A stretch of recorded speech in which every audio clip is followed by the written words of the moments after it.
Bonjour à tous, nous sommes le jeudi 8 juin 2017. Cette séance va être consacrée à la lecture de la Bible, à la prière et à des petits commentaires en relation avec la parole que je vais lire. Auparavant, prions. Au nom du Père et du Fils et du Saint-Esprit. Amen.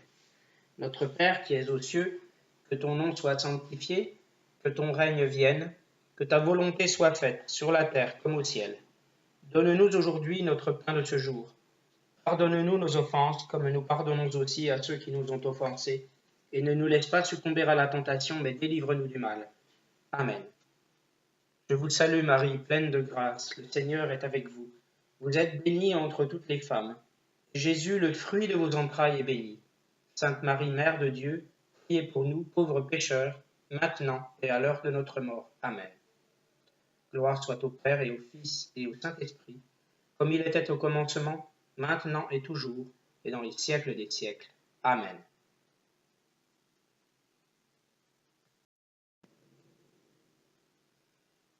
J'en appelle au Saint-Esprit, précieux Saint-Esprit, toi qui m'as été offert le jour de ma confirmation, avec plus de force encore, intercède pour moi, afin que je comprenne mieux par l'intelligence que tu m'offres la parole que je vais lire maintenant. Amen.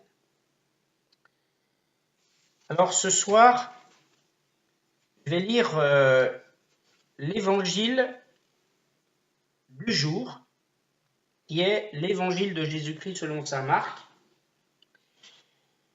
Et nous allons parcourir un petit peu, en relation avec cette parole, nous allons parcourir quelques endroits de la Bible. Voici l'évangile de ce jour, en Marc 12, 28 à 34. En ce temps-là, un scribe s'avança pour demander à Jésus « Quel est le premier de tous les commandements ?» Jésus lui fit cette réponse. « Voici le premier. Écoute Israël, le Seigneur notre Dieu est l'unique Seigneur. Tu aimeras le Seigneur ton Dieu de tout ton cœur, de toute ton âme, de tout ton esprit et de toute ta force. Et voici le second. Tu aimeras ton prochain comme toi-même. Il n'y a pas de commandement plus grand que cela. » Le scribe reprit. « Fort bien, maître, tu as dit vrai. Dieu est l'unique, et il n'y en a pas d'autre que lui, l'aimer de tout son cœur, de toute son intelligence, de toute sa force.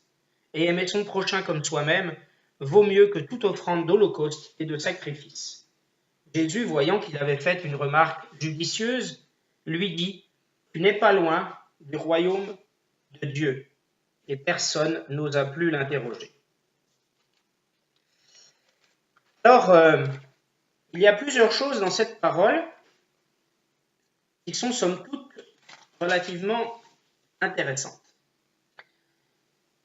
Parce qu'il se trouve que les rabbins et les scribes n'étaient pas tout à fait d'accord en fait sur certains termes dans le fait qu'il y avait un certain nombre de commandements qui étaient négatifs, qui étaient positifs. Et ici, le scribe fait preuve d'une certaine intelligence que lui reconnaît Jésus. Et pourtant, il ne lui dit pas qu'il est déjà dans le royaume des cieux, même s'il fait preuve d'intelligence, mais qu'il est proche, il n'est pas loin du royaume.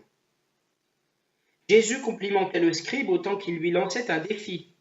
Il reconnaissait que le scribe avait compris l'importance de l'amour.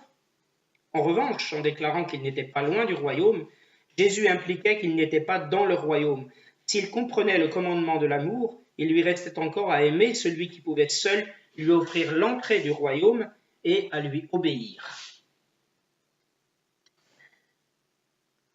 D'abord, cette parole, Jésus commence par « Écoute Israël ».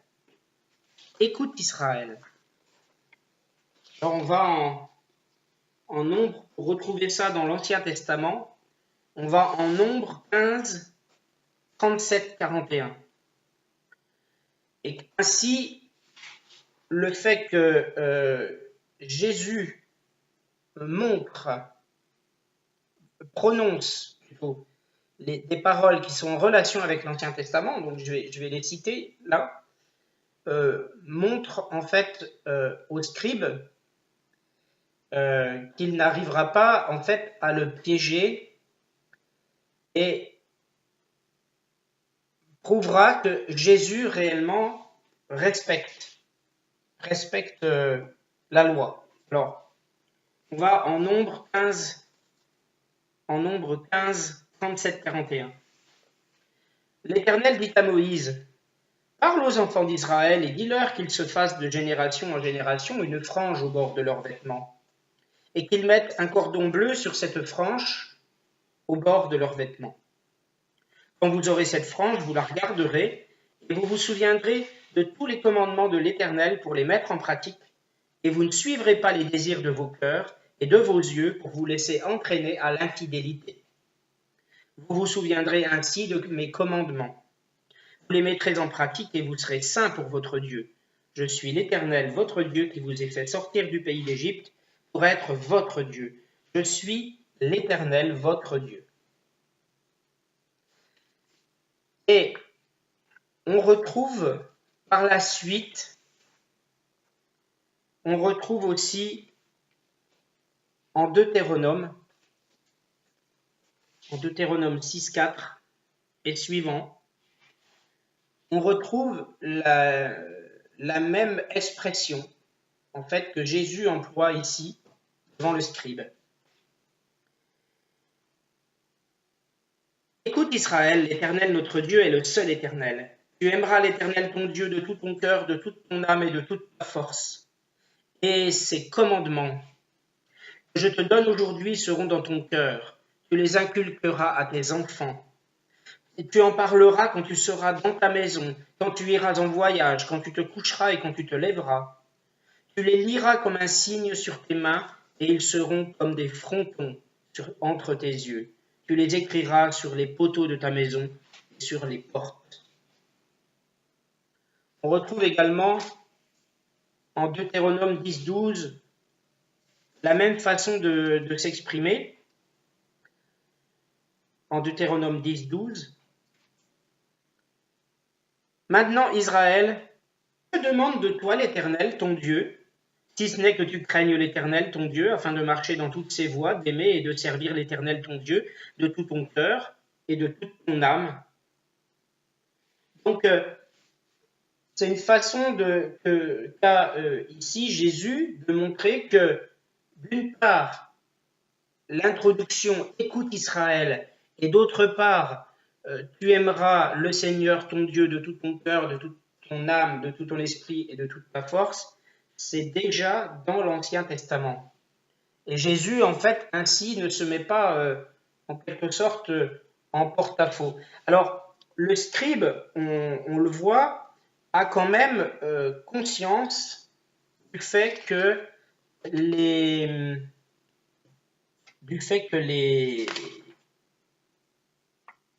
la morale, prime sur le cérémoniel. Alors on va d'abord aller en Luc 10, 29, 37. Luc 10, 29, 37. C'est Jésus qui donne la parabole du bon samaritain. Parce que là, il est question aussi d'aimer son prochain. Donc, je vais revenir sur cette parole, en fait, du fait que le scribe a l'intelligence du fait que la morale prime sur le cérémoniel. Je vais y revenir, mais simplement le fait aussi que le second commandement soit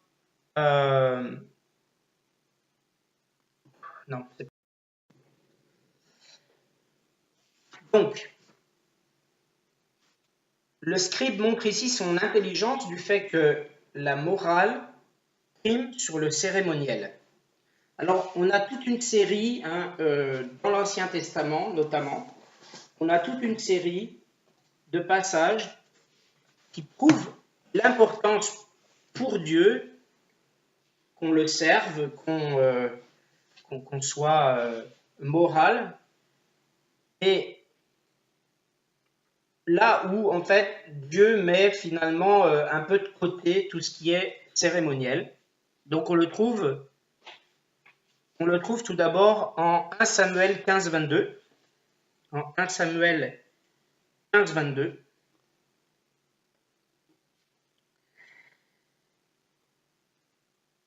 Samuel dit: les holocaustes et les sacrifices font-ils autant plaisir à l'Éternel que l'obéissance à ses ordres? Non, car l'obéissance est préférable au sacrifice. La soumission vaut mieux que la graisse des béliers, car l'insoumission est aussi coupable que le péché de divination, et la désobéissance aussi grave que le péché d'idolâtrie. Puisque tu as rejeté les ordres de l'Éternel, lui aussi te rejette et te retire la loyauté.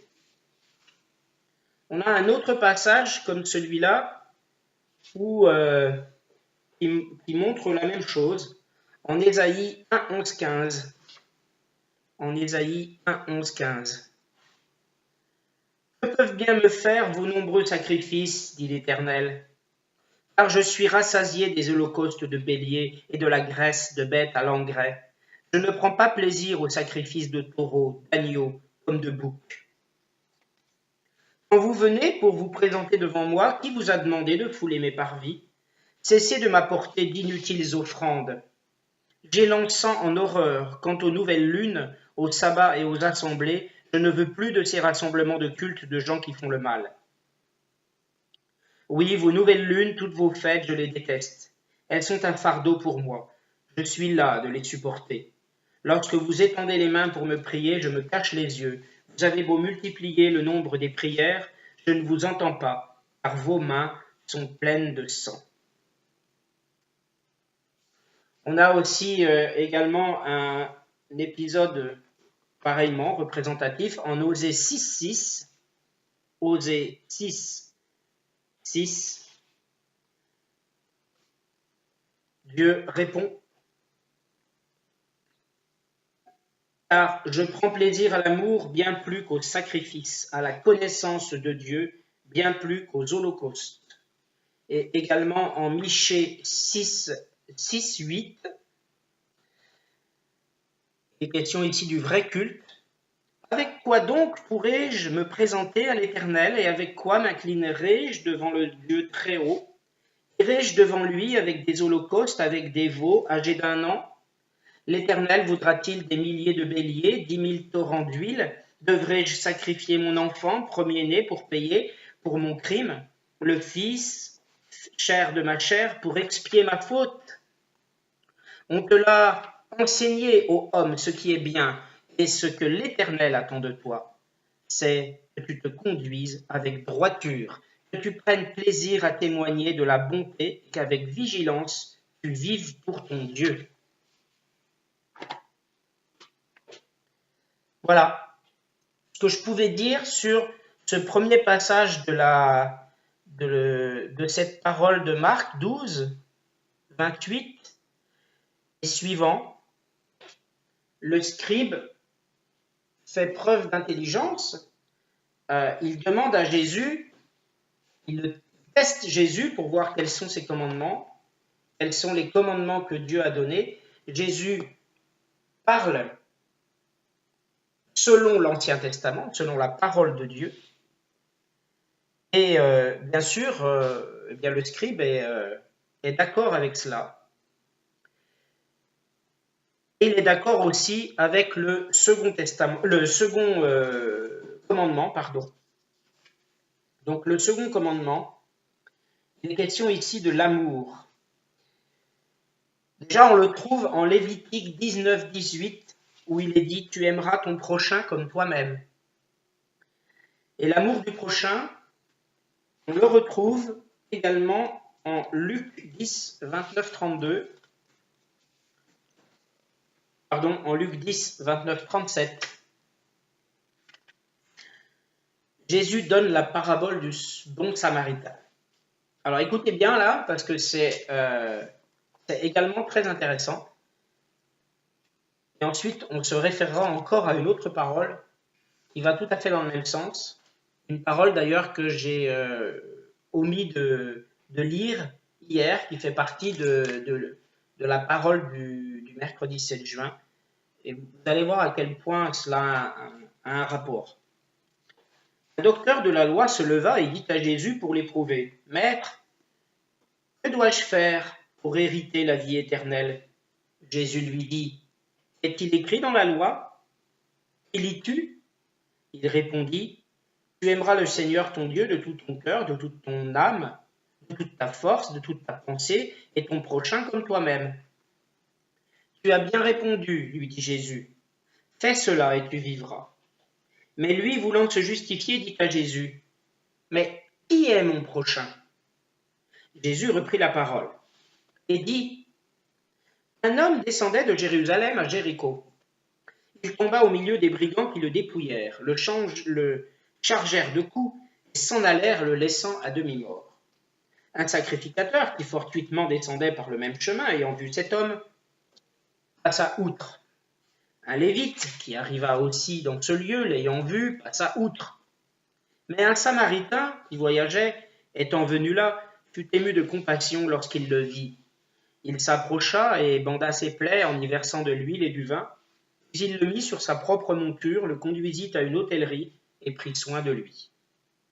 Le lendemain, il tira 2 deniers, les donna à l'hôte et dit, « Aie soin de lui et ce que tu dépenseras de plus, je te le rendrai à mon retour. » Lequel de ces 3 te semble avoir été le prochain de celui qui était tombé au milieu des brigands?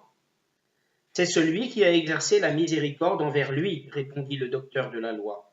Et Jésus lui dit, va et toi fais de même. Voilà ce qu'est le prochain. Hein, notre prochain, c'est celui qui est miséricordieux, notre prochain. Par la suite, donc, voilà, Jésus lui montre qu'il a fait preuve de beaucoup d'intelligence, mais il n'est pas encore arrivé dans le royaume des cieux parce qu'il fait preuve d'intelligence, de morale, mais il n'est pas encore arrivé dans l'amour de Dieu, réellement, hein, dans l'amour voilà, de Dieu et réellement, pour lui, c'est normal, c'est une morale, mais ce n'est pas encore réellement, en tout cas Jésus le sent, ce n'est pas encore réellement tourné vers le cœur. Alors, je voudrais justement, donc là, ici, arriver sur un petit passage intéressant. Dans Jacques, chapitre 1, versets 22 à 25. Mettez la parole en pratique, ne vous contentez pas de l'écouter, ce serait vous faire illusion. Au contraire, celui qui se penche sur la loi parfaite, celle de la liberté, et qui s'y tient, lui qui l'écoute non pour l'oublier, mais pour la mettre en pratique dans ses actes, celui-là sera heureux d'agir ainsi. Alors, on voit hein, tout à fait en quelque sorte, c'est un peu la suite logique de ce qui précède. Hein. Voilà, donc, tu aimeras ton Seigneur, le Seigneur ton Dieu, de tout ton cœur, de toute ton âme, de tout ton esprit, de toute ta force, et tu aimeras ton prochain comme toi-même. Donc, ça se retrouve à plusieurs endroits dans la parole. Et la suite logique de cela,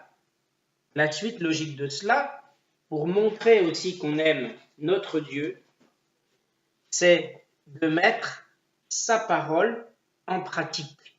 C'est pas simplement de l'écouter. Regardez en psaume 19:8, la loi de l'Éternel est parfaite, elle restaure l'âme. Le témoignage de l'Éternel est véritable, il rend sage l'ignorant. Donc on voit que la loi de Dieu elle est parfaite, elle restaure l'âme. Il faut effectivement se pencher sur cette loi parfaite pour arriver à la liberté. Alors la liberté, c'est quoi la liberté? Eh bien la liberté, c'est pas bien compliqué. La liberté, c'est que tout simplement, on arrive à nous sauver en fait du péché. On arrive à être délivré du péché et à pouvoir être libre en Dieu. Voilà, donc on trouve cette notion-là en Jean 8, 24, 36. C'est pourquoi je vous ai dit que vous mourrez dans vos péchés, car si vous ne croyez pas ce que je suis, vous mourrez dans vos péchés. Qui es-tu, lui dirent-ils. Jésus leur répondit, ce que je vous dis dès le commencement. J'ai beaucoup de choses à dire de vous et à juger en vous, mais celui qui m'a envoyé est vrai, et ce que j'ai entendu de lui, je le dis au monde. Ils ne comprirent point, il leur parlait du Père. Jésus donc leur dit, quand vous aurez élevé le Fils de l'homme, alors vous connaîtrez ce que je suis, et alors vous connaîtrez ce que je suis, et que je ne fais rien de moi-même, mais que je parle selon ce que le Père m'a enseigné. Celui qui m'a envoyé est avec moi, il ne m'a pas laissé seul, parce que je fais toujours ce qui lui est agréable.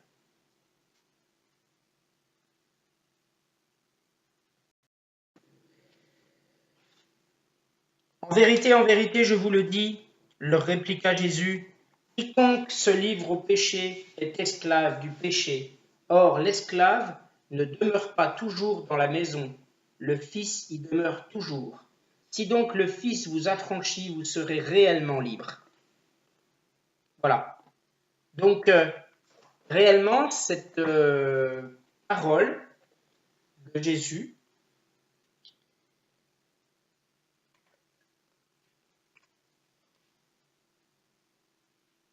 nous laisse réellement dans cette certitude que nous serons libres non seulement dans l'écoute de la parole, mais surtout dans la mise en pratique de la parole. Voilà.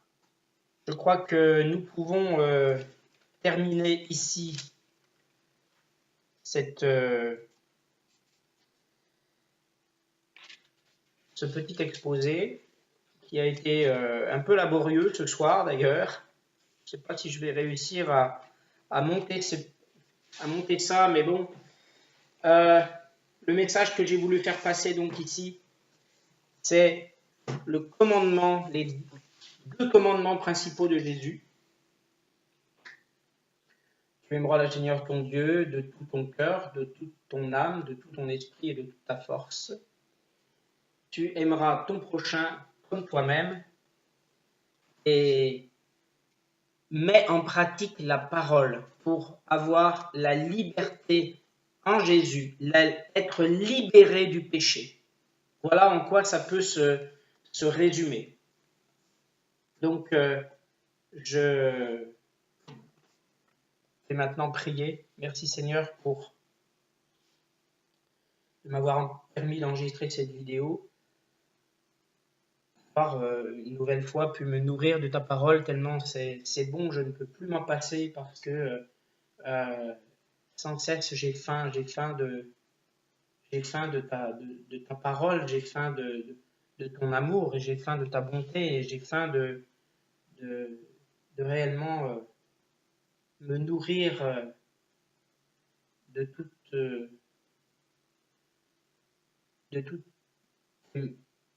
tes bienfaits. Et j'exhorte mon âme à louer ses bienfaits. Merci Seigneur. Amen. Merci à tous et à très bientôt pour une prochaine vidéo.